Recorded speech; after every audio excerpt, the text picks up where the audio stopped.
My dear student, Siddharth classes में आप सभी लोगों का स्वागत है। आज हम पढ़ने वाले हैं अलंकार। अलंकार एक मोस्ट इम्पॉर्टेंट टॉपिक होता है हिंदी का। अगर हम बात करें अलंकार के बारे में तो अलंकार का मतलब होता है जिस शब्द से काव्य की शोभा बढ़े, यानी कि काव्य की शोभा बढ़ाने वाले जो शब्द होते हैं उन्हें हम अलंकार कहते हैं। अलंकार की बात करें तो अलंकार जो है अलम धनकार से मिलकर बना है। अलम का अर्थ होता है शोभा या आभूषण, कह सकते हैं काव्यों का आभूषण ही अलंकार कहलाता है। और इसमें अगर हम बात करें अलंकार के भेद के बारे में तो अलंकार के तीन भेद होते हैं: शब्दालंकार, अर्थालंकार, उभयालंकार। उभयालंकार को आधुनिक अलंकार भी कहते हैं। अगर हम बात करें शब्दालंकार की तो शब्दालंकार ऐसे अलंकार जो शब्द से काव्य की शोभा बढ़ाते हैं, जो शब्द से काव्य की शोभा बढ़ाते हैं उन्हें शब्दालंकार कहते हैं। और जो अर्थ से काव्य की शोभा बढ़ाते हैं, जिनके अर्थ से काव्य की शोभा बढ़ जाए उन्हें अर्थालंकार कहते हैं। और जो शब्द और अर्थ दोनों द्वारा काव्य की शोभा को बढ़ाते हैं उन्हें उभयालंकार कहते हैं, जिनमें हम सबसे इंपॉर्टेंट मानवीकरण को पढ़ेंगे। आज सबसे पहले हम पहले वीडियो में शब्दालंकार के बारे में पूरा पढ़ेंगे। तो शब्दालंकार क्या है अच्छे से जानते हैं। शब्दालंकार वे अलंकार जो शब्दों के माध्यम से काव्य की शोभा बढ़ाते हैं उन्हें हम शब्दालंकार कहते हैं। अब शब्दालंकार के भेद की बात करें तो इनमें सबसे पहले अनुप्रास अलंकार आता है, यमक अलंकार आता है, श्लेष अलंकार, वक्रोक्ति और विवक्षा। विवक्षा को हम यही निपटा देते हैं। विवक्षा अलंकार वह अलंकार होता है जो मनोभाव को प्रकट करने के लिए शब्दों को दोहराना। अब मनोभाव क्या होता है? जैसे मन के भाव। मन के भाव जैसे किसी चीज को देखें तो कहते हैं छी छी, या राम राम, या चुप चुप। मतलब ऐसे शब्द जिनको व्यक्त करने के लिए, अपने मन के भाव को व्यक्त करने के लिए शब्दों को हम दो बार मतलब दोहराते हैं, दो बार बोलते हैं, उन्हें हम क्या कहते हैं? विवक्षा अलंकार कहते हैं। अनुप्रास अलंकार के बारे में जाने, सबसे पहले तो अनुप्रास के बारे में समझ लेते हैं। अनुप्रास अनुधन प्रास से मिलकर बना है। अनुप्रास का मतलब होता है अनु, मतलब अनु का अर्थ होता है बार बार, अनु का अर्थ होता है बार बार, और प्रास का अर्थ होता है वर्ण, यानी कि जो वर्ण बार बार आए उसे हम अनुप्रास अलंकार कहते हैं। किसी वर्ण या व्यंजन की बार बार आवृत्ति अनुप्रास अलंकार कहलाती है। ठीक है, जैसे तरनी, तनुजा, तट, तमाल। अगर बात करें त वर्ण, त वर्ण, इसमें त वर्ण की आवृत्ति सबसे अधिक बार हुई है, अर्थात त वर्ण क्या होगा? अनुप्रास अलंकार होगा। इसी प्रकार रघुपति, राघव, राजा, राम, इसमें र वर्ण की आवृत्ति बार बार हुई है। चार चंद की चंचल किरण, इसमें च वर्ण की आवृत्ति सबसे अधिक बात हुई है, सबसे अधिक बार हुई है, सॉरी।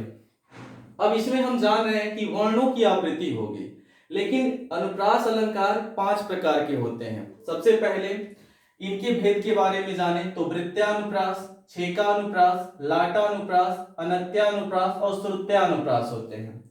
अब इनके बारे में जाने। वृत्त्यानुप्रास क्या होता है? यानी व्यंजनों की बार बार आवृत्ति। इसमें जो व्यंजन होंगे वो बार बार आएंगे, जैसे भव्य, भावों में भयानक भावना, भरना नहीं। जैसे भ वर्ण की आवृत्ति यहाँ पर सबसे अधिक बार हुई, अर्थात ये कौन सा अलंकार होगा?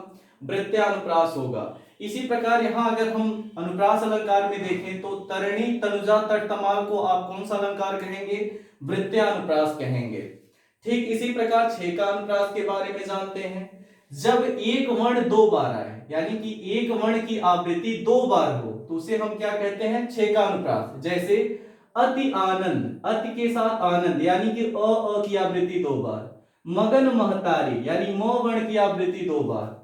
कानन कठिन, कानन कठिन, भयंकर भारी, यानी कि यहाँ पर क आवृत्ति, क वर्ण की आवृत्ति दो बार हुई और भय आवृत्ति दो बार हुई। अर्थात जब एक ही वर्ण दो बार आए उन्हें हम छेकानुप्रास कहते हैं। जैसे अति आनंद, मगन महतारी, अ, म, क, भ और भ। ठीक है, इसी प्रकार हम लाटानुप्रास को पढ़ते हैं।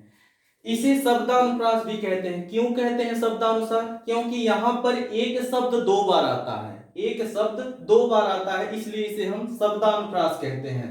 यहाँ थोड़ा लिखे नहीं है, समझ लीजिएगा कि जहां एक शब्द दो बार आए उसे हम क्या कहते हैं, शब्दानुप्रास। जैसे पूत सपूत तो क्यों धन संचय, पूत कपूत तो क्यों धन संचय।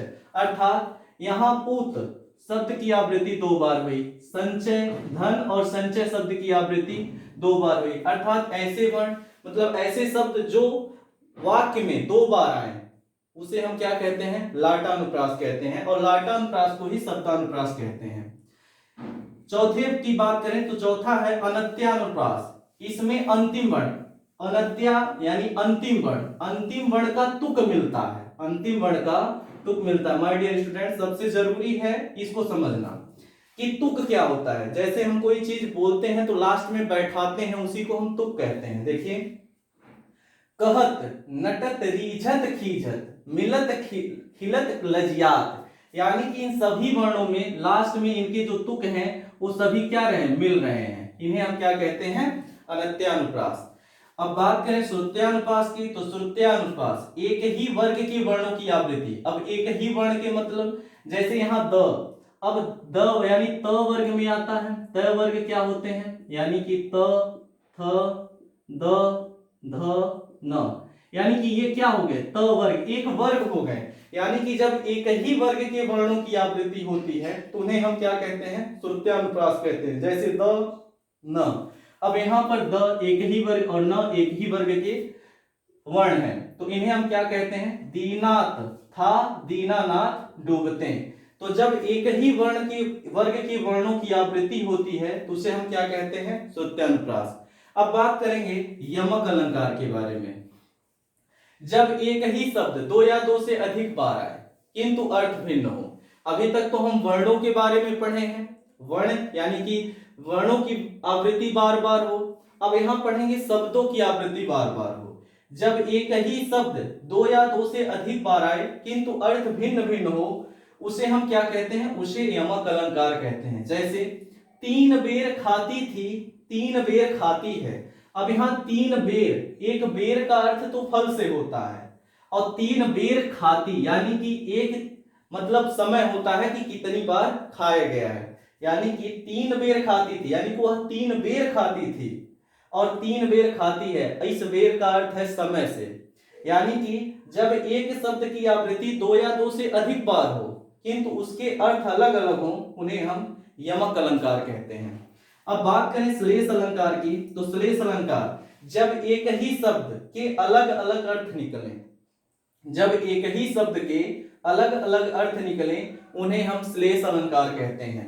जैसे रहीमन पानी राखिए बिन पानी सब सून, पानी गए ना उबरे मोती मानुष चून।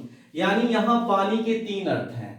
एक पानी का अर्थ इज्जत से है, और एक पानी यानी कि जो मोती के ऊपर पानी जाता है उससे है, और एक पानी का अर्थ पानी से ही है। अर्थात यानी कि यदि इंसान की इज्जत चली जाए तो उसे दोबारा लौटाई नहीं जा सकती है। ठीक उसी प्रकार जैसे मोती का मानुष, जैसे मोती से अगर पानी निकल जाए तो उस मोती का कोई अस्तित्व नहीं रहता है। और एक पानी का अर्थ जो सामान्यतः हम पानी को लेते हैं उससे है। यानी कि पानी शब्द तो आवृत्ति हुई है, लेकिन हर बार पानी शब्द का अर्थ अलग अलग है, तो इसे हम कौन सा अलंकार कहेंगे, श्लेष अलंकार।